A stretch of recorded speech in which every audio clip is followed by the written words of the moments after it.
So today we're going for chapter 7, which is the first chapter for level 2. I noticed that most of you guys already studied doing class assignments. Those are a good exercises because you will see very similar questions in your final. So yeah, keep doing it. If you do have questions, just let me know.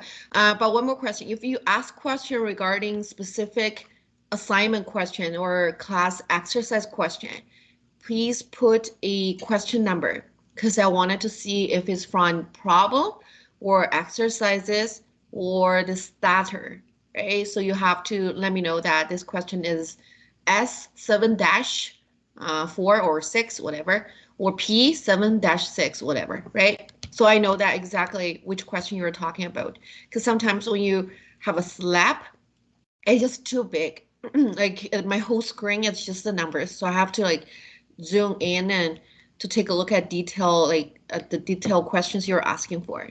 So it's just so unclear. Okay. Now we just keep going with chapter 7. For chapter 7, we're going to talk about accounting information system. We're going to talk a little bit about computerized accounting system and then the manual. So we have down a few exercises and courses regarding the manual system, especially the journal, the special journals. We're going to talk about more in here. So before we have our learning objectives. For this chapter 7, we have 5 different learning objectives. First one, we're going to talk about the effective accounting information system. What is an effective accounting system?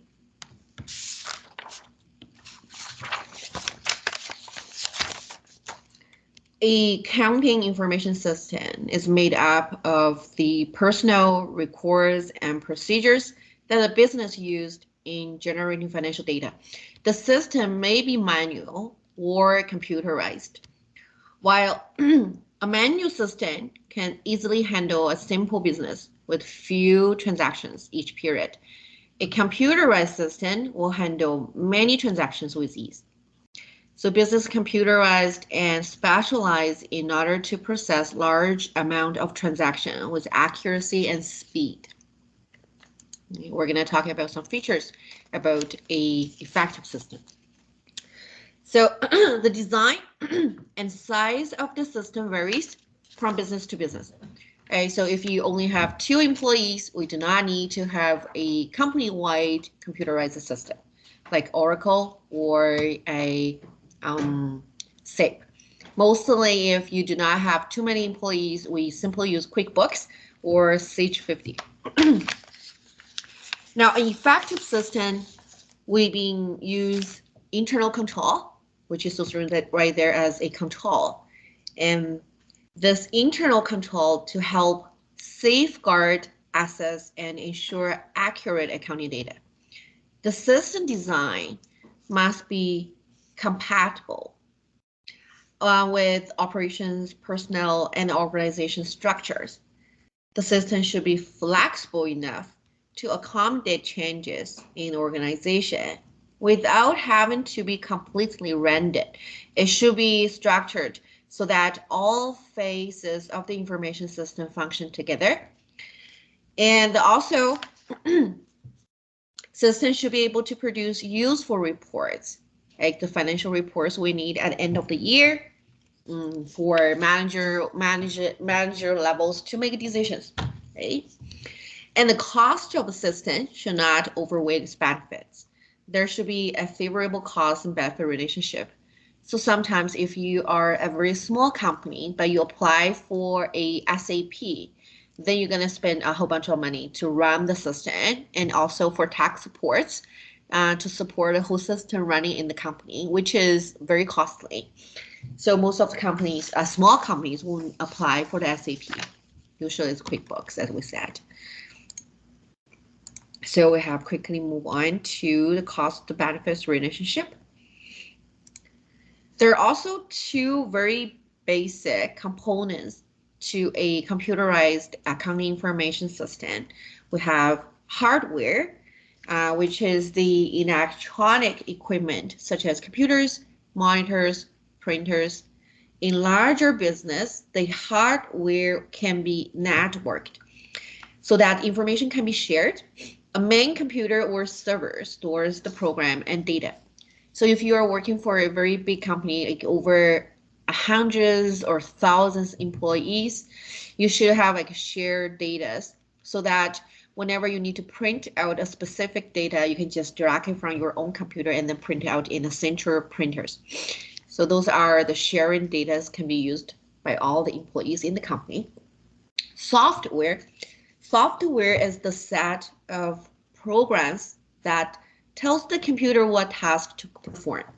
Accounting software may be integrated within the company's management information system or database.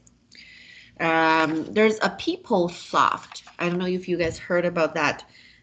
Basically, it's a HR software I haven't used. Basically, all the information for all the employees has been entered in PeopleSoft. So you can access to it to take a look at your personal information and also regarding your payroll and your holidays, all those things just is as one database. So everybody, like your managers or the HR people, have access to use it, plus yourself, right? So the people, company personnel who operate the hardware and the software must be properly trained for the information system to be successful. So that will be talking about it. Management of an information system must consider data security, especially for financial data. Those are ethical parts. Okay? We have been talking about ethical topics for each of the chapters. We have been learned for our level 1, the same for level 2. Now, so we move on to the learning objectives number 2. How do accounting system work? And different explain elements of computerized and manual accounting system. Basically the same, right? We start with inputs, the data get into the system, and the processing, right? For the journals or all the data is organized to different specialized journal entries and tables, and the output, it come out with financial statements that I need. So this is illustrate those stages, the pictures, the 3 stages of data processing. Inputs, we're going to talk about each, I guess, that we have to. Okay, so inputs are data from source documents. What is a source document? The source documents including purchase orders, sales receipts, bank deposit slips, all sort of things, right? So similar transactions are grouped together to make recording more efficient. Computerized system can receive inputs in many forms. So you can do keyed in data, or you can scan in data, or data in the electronic files sent over through the internet directly. So used to working in the account payable department, we do have different type of data come in. So some of the vendors, they send in through the mail. So you have to open the mail and you enter data manually. Or they just transferred from their internet system direct to our SAP system. So we can just directly enter the end data. You do not need to do anything, but you have to verify if it's valid. So those are all sort of inputs. Processing in the manual system includes journalizing, posting, and financial statement preparation. A computerized system often performs some of these tasks for the operators. So if it's QuickBooks, you're just gonna take a QuickBooks class or Sage 50. Very similar. It's the same thing. So when you enter all those numbers with business transactions into different journal, like purchase journals, or you enter sales receipts, right? All those different journals, they're gonna organize and give you that financial statements automatically. So you do not need to actually do anything. Outputs are reports used for decision making. In a computerized system, a trial balance is a report. But in the manual system, the trial balance is intermediate steps in the preparation of the financial statements. Right? So those are the balance sheet, income statements, or owner's equity. Design. The design for both type of accounting system is very, very similar. They both begin with the chart of account. Anyone remember the chart of account? We've been using a lot, right, for our level 1 classes, because you have to understand cash. For example, assets always starts with 1, either 100, 1,000, 10,000. Okay? So sometimes it depends on the different company or depends on different system. I try to slow down myself. We see cash probably is 100, or cash is 111, like the example. The examples coming from our textbook. So we see that current assets as 11 because our assets as 1 and the cash is 111. Okay. So that is how the chart of accounts works. Both systems assign account number to accounts. In a computerized system, the transactions are entered by account number. Account numbers help identify the type of account. For example, assets must begin with number 1. Okay. Cash must be 111 or 100. It depends on different system. Each transaction must be classified before it can be recorded. In a manual system, similar transactions are grouped together and recorded in a special journal. We have another special journal from our level 1 lessons, right? I don't want to show you. What are they? Anyone can answer this question? Think about one special journal so you can remember still.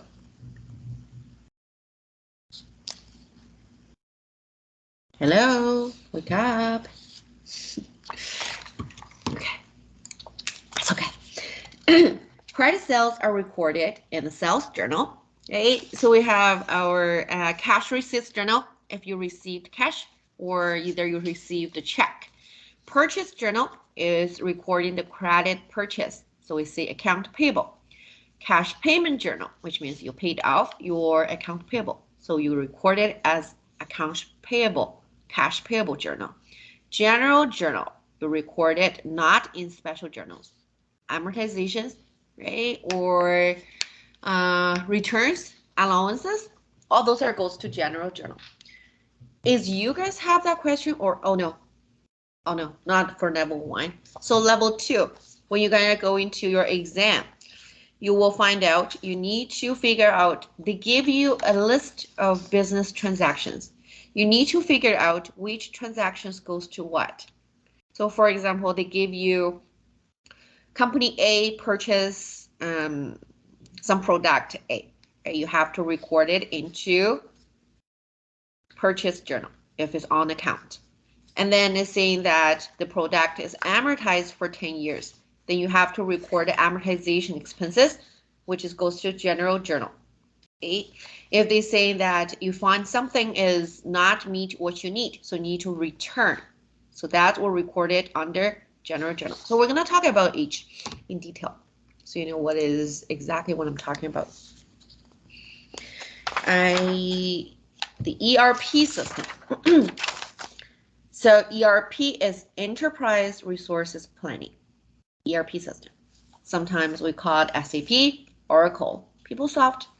They integrate data from all company activities from purchasing to production.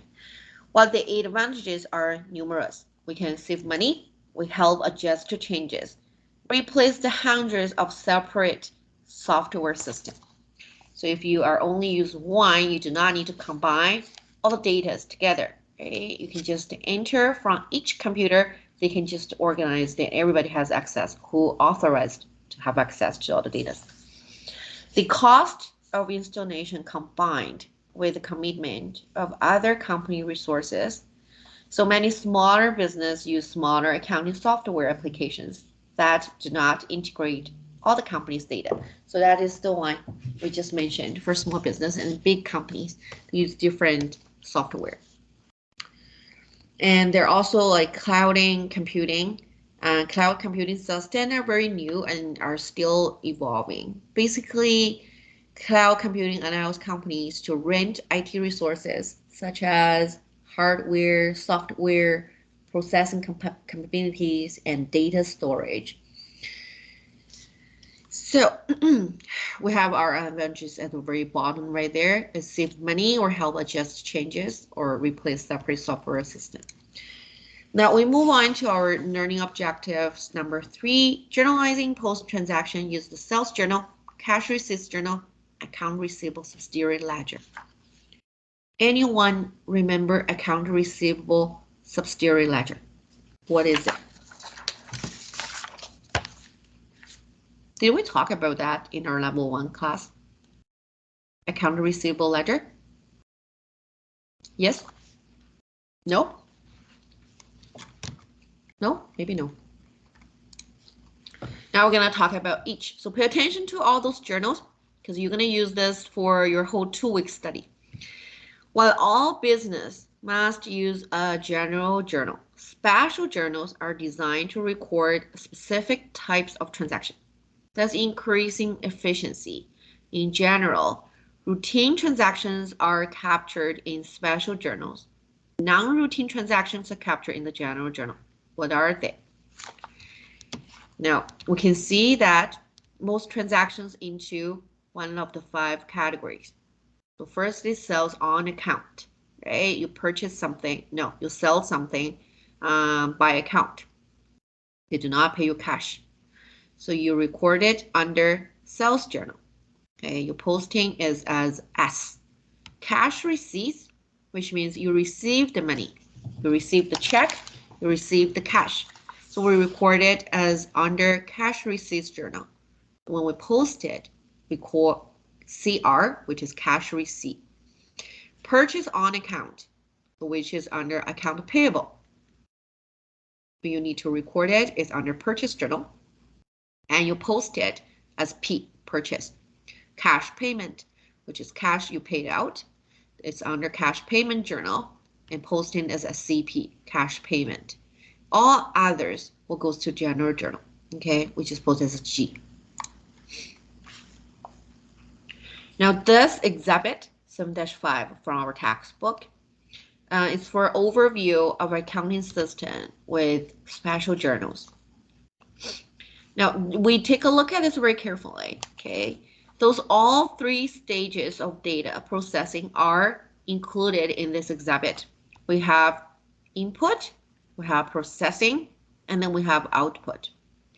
The input equals the source documents. We just talked about it, right? Remember the source documents? So input equals the source documents that having working with in previous chapters. We have our bank deposit, we have our sales invoices, purchase invoices, checks, employee timesheets. All those are source documents. Processing equals the special journals and will be the focus of the next 2 learning objectives. Okay, we're going to talk about each very in detail. Output is a financial statement. Okay, financial statement and other report, that will be the output. Now, for example, we're going to see the sales journal first. The sales journal, it used to record all sales on account. So this is how the sales journal looks like. Make it bigger.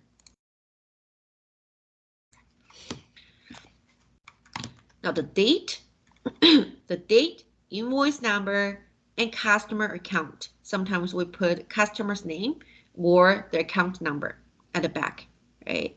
They're all entered along with the amount of the transaction, the sales revenue, and the cost of goods sold. Remember when you sell the inventory, merchandising journals, you need to enter the end. You have recorded account receivable, you credit your sales revenue, then you have to record the cost of goods sold and credit your inventory. So that is how the sales journal looks like.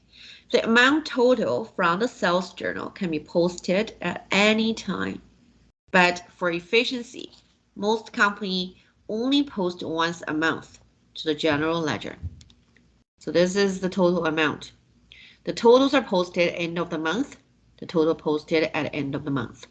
But the individuals for account receivable account will post it daily. This procedure saves time in a manual system. In a computerized system, transactions may be entered at a cash register computer terminal that records both the sale and the related cost of goods sold, as well as a decrease in perpetual inventory. Now, individual amount. Here's the posting. So we could see that that's the subsidiary ledger. What is the subsidiary ledger? We can see from these pictures. Those are individual account receivable account for each different company. You can see there is a Claudette Cabot, right? It's Cabot. And there is a brand Harmon. All of those are the customer's name, right? So those for each customer, you record the date, you record their debit, like how much money they owed you, and record the balance. So when you finish for each customer, those are called subsidiary ledger. This total amount should equals to a total accounts payable account. We're going to talk about that. Oh, there you go. So subsidiary ledger is a book of accounts that provides supporting details on individual customer balance. As we showed, they showed you each customer's balance. The total of the subsidiary ledger should equal the total of account receivable in the general ledger. So the total 935 plus 694 plus 907 plus 1783. If those are all the subsidiary ledger, when you add all those up, it should equals to account receivable under general ledger. So the total amount should be equal to each other. When the subsidiary ledger is used, the general ledger account we call a control account. Since the subsidiary ledger is not part of the general ledger, posting to it is not indicated with account number, but with a check mark. So we just simply put a check mark on there. This is a picture to show. You can see. Now, so you can see that this is account receivable debit balance in the general ledger. This is 4319, which is equals to each customer's account get together, right? So it's equals to each other. Now, the next special journal we're going to talk about is the cash receipts. The cash receipts journal used for all transactions that involve a receipt of cash. So when you take a look at a cash receipts journal, the cash receipts journal usually has more columns than the sales journal because there are several reasons a company may be receiving cash. Debit, when you take a look at it, there's a date at the very left column. When you go to debit columns for cash and sales discount. Sales discounts equals earning payment rate, so discount. Credit column, the credit column for a connection of sales on account, like account receivable, and cash sales, right, which is directly received the cash from the customer. So we have debit or cash, credit or sales revenue. And credit column for other source of cash, we call it other account. In account title, right there, account title column for capturing individual customer accounts and the name of any other credit accounts. A column for capture the cost of goods sold and inventory of cash sales when the perpetual inventory system is used. So this is actually a cash receipts journal. Now you will see if they give you a sales journal. If you see a question, they give you a sales journal and want you to put this account into a cash receipts journal. What you need to do that? You need to take a look at each account name, right? Because you need to put account name under the cash receipts journal. That means you sell stuff to those accounts. You sell the stuff, those are customers' information. So you sell the products to the customer that didn't pay you the cash on the sales date. Then when after maybe 10 days or a week, they decide to pay you in cash or check. So you need to record it under your cash receipts journal. So you need to put information under account title. Then you need to put the date you received the cash and put the cash information. If there's a discount, list the discount. Okay. Do some exercises. When you have your class exercise, you will see those kind of questions like that. Now, when you're posting the cash receipts journal, very similar to the sales journal. Okay, the total amount will be posted monthly, but for each a different account, you post daily. Connection of account.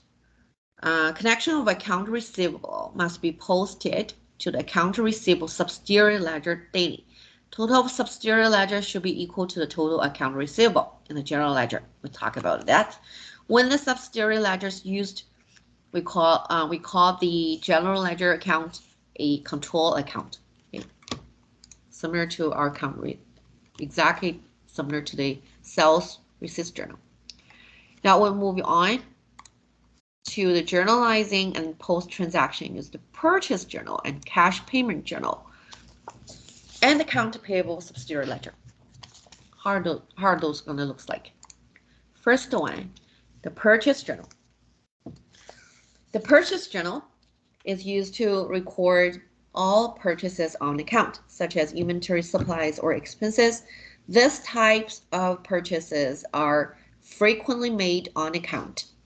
Now we can refer to this 7-9.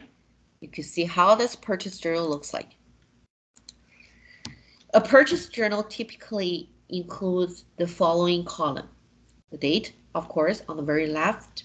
Supplier account, credit column for identify whom the company is purchasing from. Okay, this is our vendor's name. So those are the companies. Who are the companies we purchased from? Credit column for accounts payable. We have invoice date, we have our turn. Under the credit, we have account payable. Okay. Debit column for what is being purchased is inventory, if it's supplies, or if it's the other. So the other including like equipment or furnitures. Okay, those are the other equipment account. Then you have to put it in under the account title like this and the amount on the right side.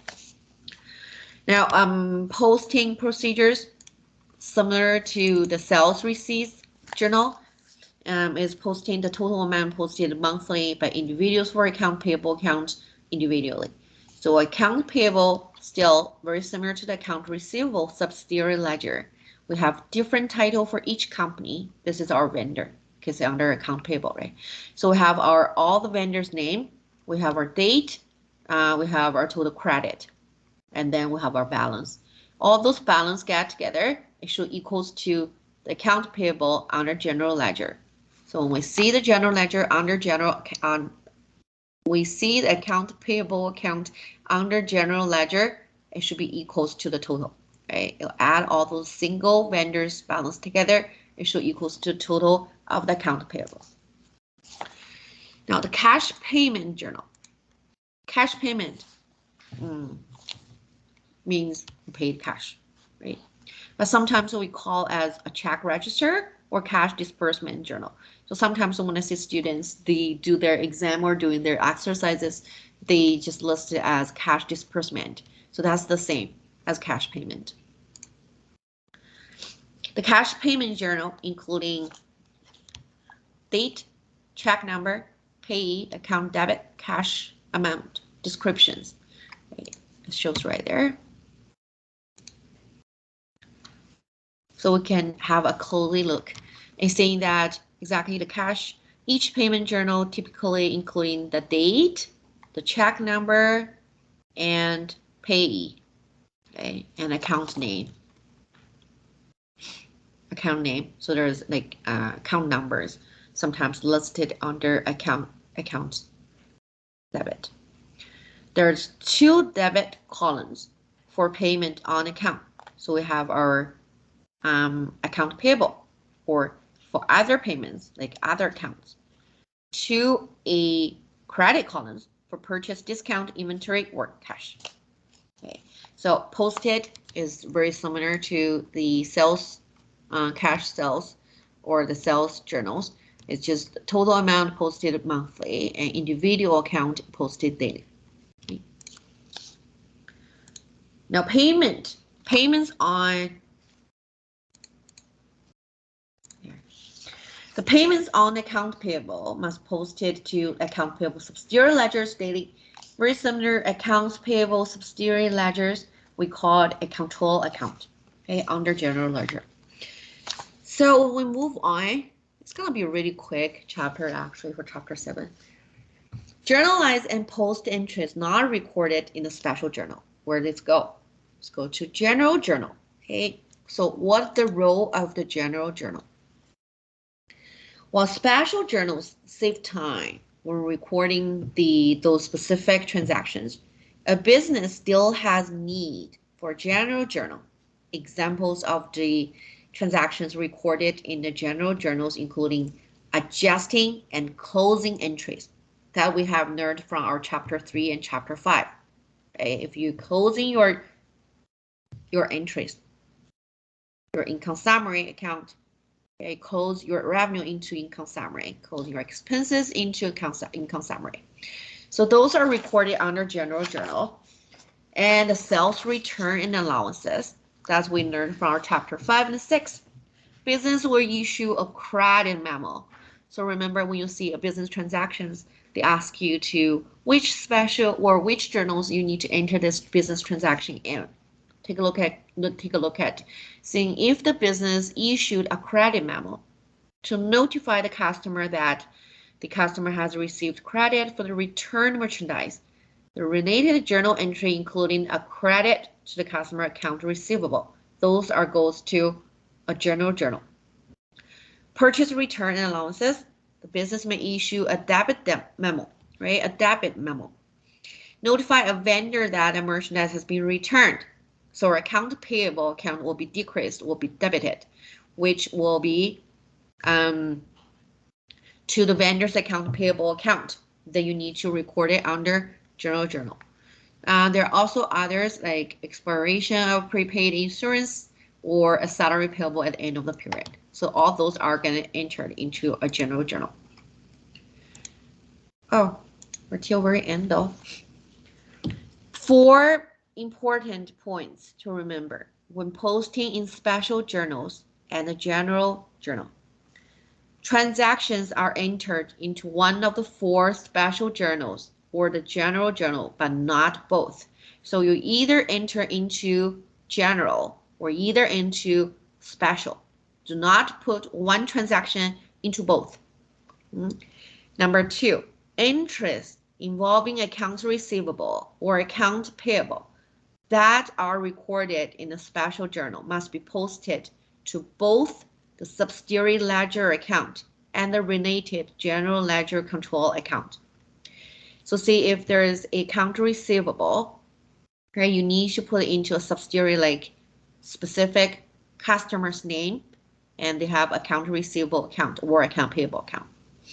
At end of the month or more often, a schedule of subsidiary ledger account must be reconciled to the related control account in the general ledger to ensure the sum of all the amounts in the subsidiary ledger equals to the balance. Right, that's what we showed. Each person's, each client's, or each vendor's accounts add together should equals to the total balance under general ledger, account payable or account receivable account. Trail balance and financial statements are created using the general ledger account balance at the end of the month or period. So we're using special journals that not affect this process. So that is the chapter 7. Okay, so there's another way we need to emphasize that the journal, subsidiary ledger, and general ledger are stored and kept in separate physical location. Manual system, the files may be kept in separate books, or in a computerized system, they may be kept in different files or data sets. Okay, so different journals are stored in different locations, either both in manual or computer system. Now, there's a methodologies. This shows you to choose the special journal to use for transaction. Okay, we're going to go through this. So does the transaction involve cash? If it's yes, so did the company receive the cash? If it's yes, we record it in the cash receipts journal. If it's no, we do not receive cash, but there's cash involved. So it means we paid cash, right? So we record it in cash payment journal. If the transactions does not involve cash, Is the cash a sales on account? If it's yes, we record in the sales journal. If it's not, we record a purchase journal. Is the purchase, it transaction purchase on account? So yes, we have a purchase journal, or no, it's not a purchase on account. We record it in the general journal. So this is the procedures you wanted to remember, because you're going to have a whole bunch of process or exercises to tell you how you're going to use the special journals to record business transactions. Okay, so that is for our chapter 7. Easy, hey, comparing to the our level 1 classes, much easier for understanding, right? I tell you, you will feel better. So any questions? No? Good? Perfect. So keep doing your class exercises. I know even though there are 2 days for one chapter, there's still a lot of class exercises and class assignments to do. If you do have any questions, just send me an email. I'll try my best to respond to you as soon as I can. Okay? Have a good afternoon, everyone. Take care. Oh, one more thing. For Thursday's lectures, if you take a look at the My Campus on the right virtual classroom, it's going to start 2 o'clock Mountain Time, which is going to be 3 o'clock in Ontario, right? East time. Because I have another class going on from 1, so I don't want to duplicate things. So you can see on March 24th, which is on Thursday, we'll start at 2 o'clock. We'll talk about chapter 8. Okay? Great. Thank you for coming, everyone. Take care. Thank you.